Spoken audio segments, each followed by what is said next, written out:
យើងសុកទឹកស្ទឹងបឹងទន្លេព្រែកច្រើនណាស់រហូតទៅដល់សមុទ្រទៀត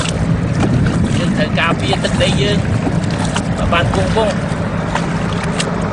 ការពារទ្រព្យសម្បត្តិជាតិទ្រព្យសម្បត្តិធម្មជាតិបានគង់វង្សទុកឲ្យកូនចៅយើងជំនាន់ក្រោយទឹកដីមាតុភូមិកម្ពុជាមានដែនទឹកផងមានដែនសមុទ្រផង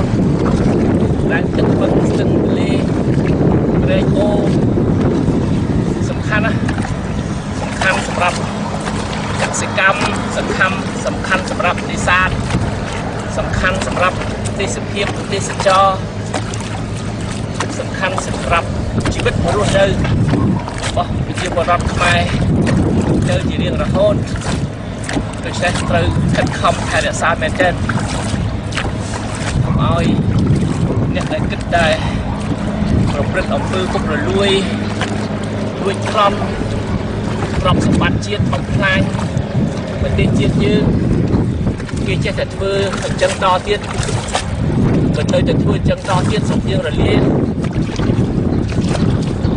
សូមបងប្អូនកូនគួយទាំងអស់យើងពុតដៃគ្នាការពារទឹកដីយើងថែរក្សាទ្រព្យសម្បត្តិជាតិទ្រព្យសម្បត្តិធម្មជាតិ